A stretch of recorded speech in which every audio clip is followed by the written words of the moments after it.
دعا کرتا ہے، التجا کرتا ہے تو اللہ تعالیٰ اس کی دعا بہت جلد قبول کر لیتے ہیں۔ روزہ رکھنے سے اللہ تعالیٰ کا قرب اور رضا حاصل ہوتی ہے۔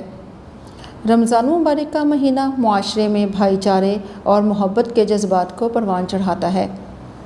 رمضان مبارک کے آخری 10 دن مسجد میں اعتکاف کرنا نبی اکرم خاتم النبیین صلی اللہ علیہ وآلہ وسلم کی سنت ہے۔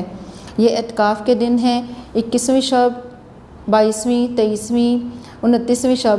یہ ایسی راتیں ہیں جن میں مسجد میں اعتکاف کرنا، اکیلے بیٹھ کے اللہ تعالیٰ کی عبادت کرنا، یہ حضور پاک صلی اللہ علیہ وآلہ وسلم کی سنت ہے۔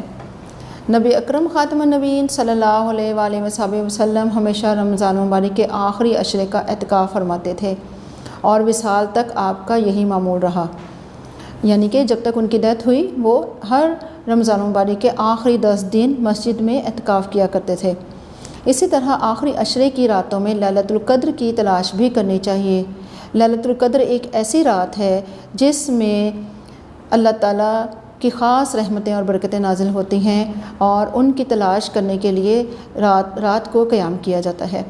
یہ رمضان مبارک کی آخری 5 طاق راتوں میں سے کوئی ایک رات ہوتی ہے۔ یہ بہت ہی خیر و برکت والی رات ہے۔ یہ رات ہزاروں مہینوں سے زیادہ بہتر ہے، مینس کہ ہم پورا سال بھی جتنی عبادت کریں اس ایک رات میں اس کا اجر و ثواب کئی ہزار گنا تک بڑھا دیا جاتا ہے۔ ہمیں چاہیے کہ ہم رمضان مبارک میں زیادہ سے زیادہ عبادت کریں، اس مہینے میں کثرت سے قرآن مجید کی تلاوت کریں، سحری اور افطاری بنانے میں گھر والوں کی مدد کریں اور رمضان مبارک میں غریبوں کا بھی خیال کریں۔ اب ہم آتے ہیں اس کے ایکسرسائز کی طرف۔ درست جواب پر ٹک کا نشان لگائیں۔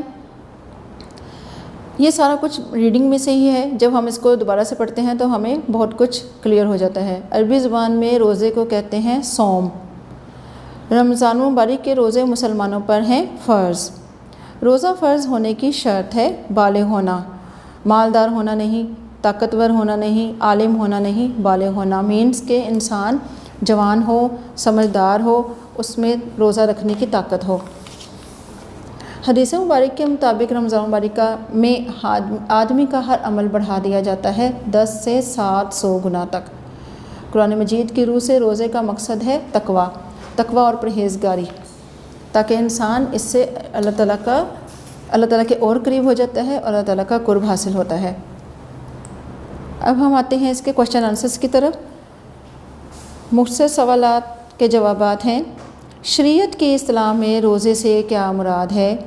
شریعت کی اصطلاح میں صبح صادق سے لے کر غروب آفتاب تک کھانے پینے سے رک جانے اور دیگر خواہشات کو ترک کرنے کا نام روزہ ہے۔ ترک کرنا مینس رک جانا، سٹاپ کر دینا، اس کا نام روزہ ہے۔ روزے کی فرضیت کے بارے میں قرآن مجید کی آیت کا ترجمہ لکھیں۔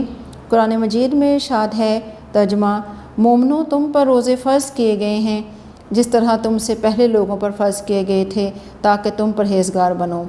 روزے مسلمانوں پر اس قوم سے پہلے بھی ہر قوم پر مختلف صورتوں میں نازل کیے گئے، لیکن اسی طرح اللہ تعالیٰ نے یہ فرمایا کہ تم پر بھی اسی طرح فرض کیے گئے ہیں جس طرح تم سے پہلے لوگوں پر فرض کیے گئے تھے تاکہ تم پرہیزگار بنو، نیکی اور تقوی کا رستہ اختیار کرو۔ اسی طرح کوشچن نمبر 3 ہے، رمضان مبارک سے ہمیں کس طرح فائدہ اٹھانا چاہیے؟ رمضان مبارک میں ہمیں نیکی کے کاموں میں بڑھ چڑھ کر حصہ لینا چاہیے اور غریبوں کی مدد بھی کرنی چاہیے۔ کوشچن نمبر 4، روزے کے 2 فوائد بیان کریں۔ روزے کے ویسے تو بہت زیادہ فوائد ہیں، انسان بہت ساری بیماریوں سے بچ جاتا ہے، جسم کی زکوٰۃ ادا ہو جاتی ہے، اور لیکن یہاں پہ ہم صرف 2 کا ذکر کریں گے۔ روزہ دار کی دعا قبول ہوتی ہے، روزہ رکھنے سے اللہ تعالیٰ کا قرب اور رضا حاصل ہوتی ہے۔ اب ہم اس کے تفصیلی سوالات پڑھتے ہیں۔ روزے کی اہمیت اور فضیلت بیان کریں۔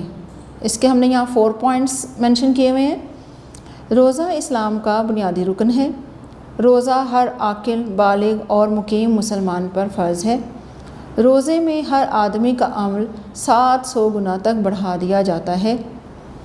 ریان جنت کا ایک دروازہ ہے جس میں صرف روزہ دار ہی جنت میں داخل ہوں گے۔ سوال نمبر 2، اعتکاف اور شب قدر کی اہمیت اپنے الفاظ میں تحریر کریں۔ رمضان مبارک کے آخری 10 دن مسجد میں اعتکاف کرنا نبی کریم صلی اللہ علیہ وآلہ وسلم کی سنت ہے۔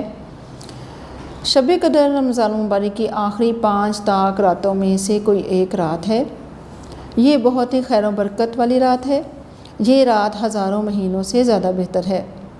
ٹھیک ہے اسٹوڈنٹس، یہ اس کے کوشچن آنسر ہو گئے۔ شارٹ کوشچن آپ کو بکلیٹ میں ملیں گے اور لانگ کوشچنز آپ کی کاپیز میں مینشن ہیں۔ ہم نے اس کی ریڈنگ کی، اس کے بارے میں آپ کو بریفلی بتایا، کوشچن آنسر بھی ہم نے ریڈ کر لیے۔ آئی ہوپ کہ آپ اس کو بہت اچھے سے لرن بھی کریں گے اور سمجھیں گے بھی، ٹھیک ہے۔ اوکے اسٹوڈنٹس، اللہ حافظ۔